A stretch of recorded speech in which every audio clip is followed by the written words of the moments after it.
Okay, guys, welcome back again to our next part of this series, how to submit Spark, how we can submit Spark. Okay, as we discussed last video that to run a Spark in a Spark environment, Spark job in a Spark environment, we have to do the Spark submit. Okay, then it will create the driver and Spark session, and a driver will provide the job to the executor, and that's the way Spark job will get completed. But today we'll try to understand how this work, how the Spark submit work, basically how in a Linux system using the command line interface we can do the Spark submit.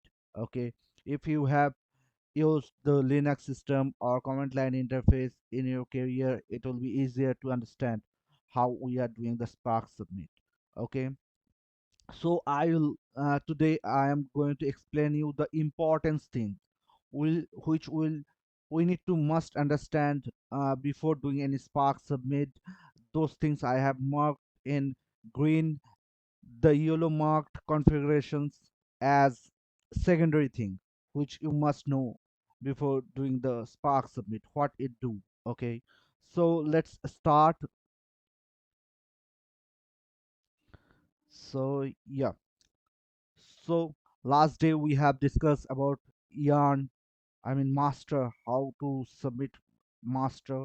Spark, in Spark we have to start like this way: Spark hyphen submit, then hyphen hyphen master, then we have to provide yarn.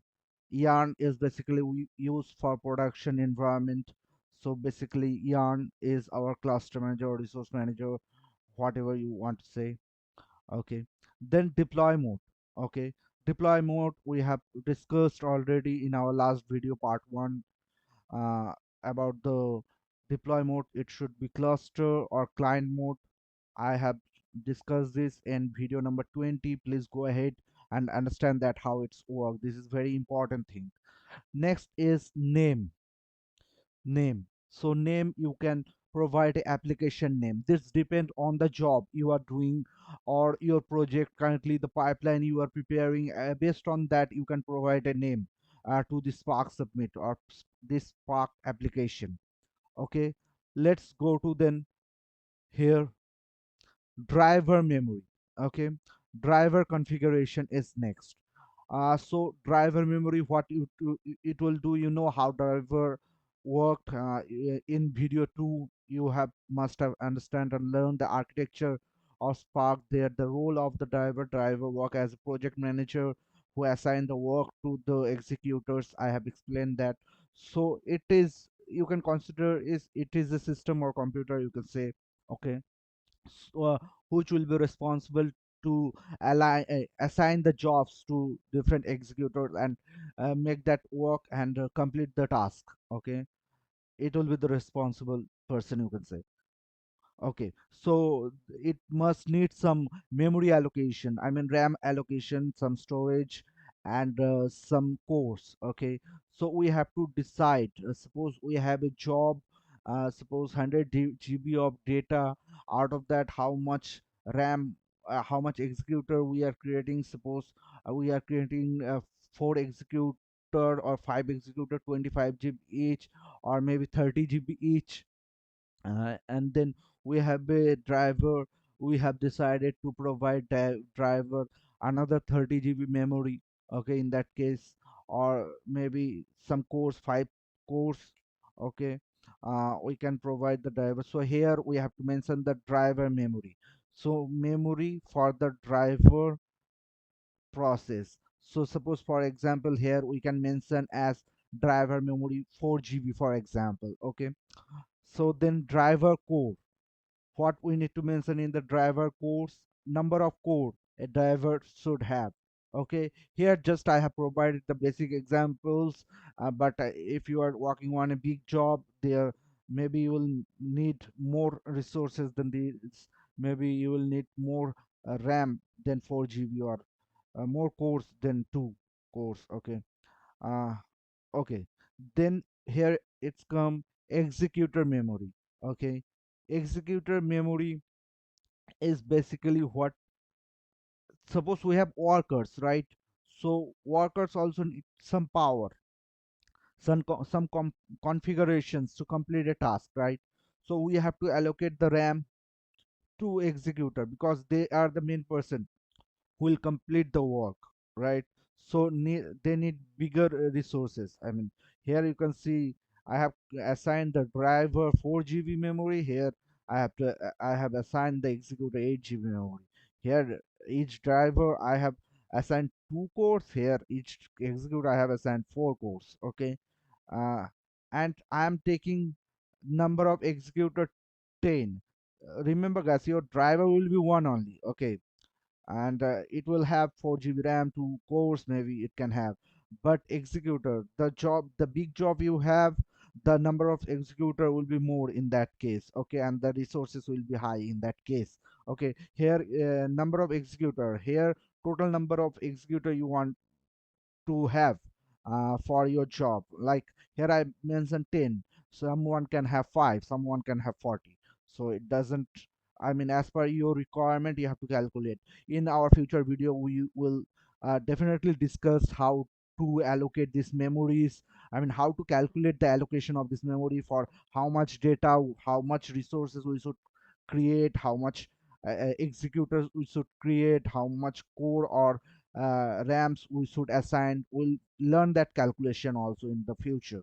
But for now, let's only learn for the Spark submit and the for minimum job allocation. I mean, for small job allocation, how we can mention the resources. So here you have to mention hyphen hyphen core executor core, then hyphen hyphen executor core 4.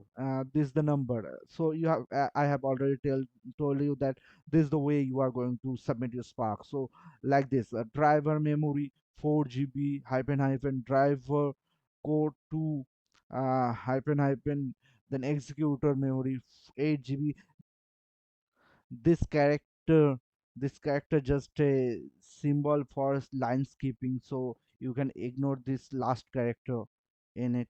But yeah, the main thing is driver core 2 executor memory 8, executor core 4, number of executor 8. Okay, so those are the things you need to keep in your mind. Okay, those are the basic configuration while submitting the job. Okay, you don't need all together to submit a job, but yes, you have to keep in mind these basic things while running. This depend how your job will perform or fail.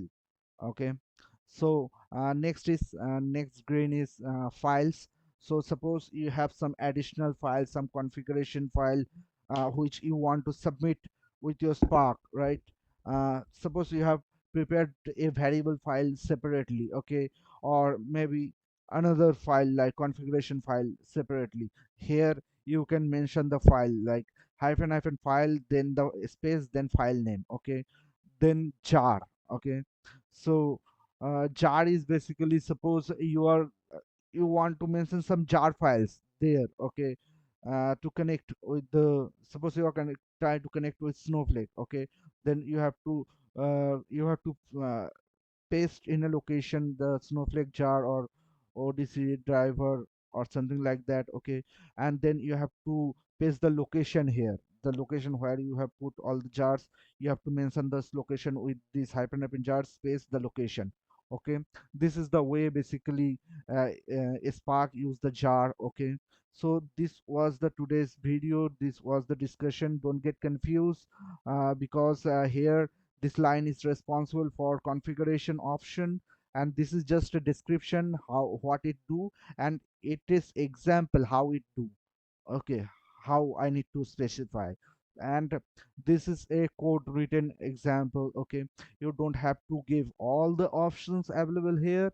You can just provide the basics options like till here. I'm just removing it.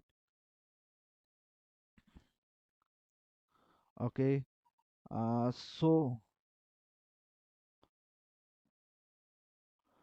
yeah, you can just do this to run your job. Okay, this will also work very well if you are putting your configuration correctly. Okay, there's more on this, but we'll learn that learn those things eventually. So like uh, in our next video maybe we will discuss about the dynamic allocation. That's a big topic. And the supple partition, those partition things is a big topic. And the adaptive query execution, adq, that's also a big topic. So we'll create a separate videos for that to understand. But basically if you just do like this way in the command line interface, that will work, and you can run your job like this way. But for that you have to understand how to calculate these resources, which we'll learn how to calculate in our future videos. So goodbye for today, thank you so much.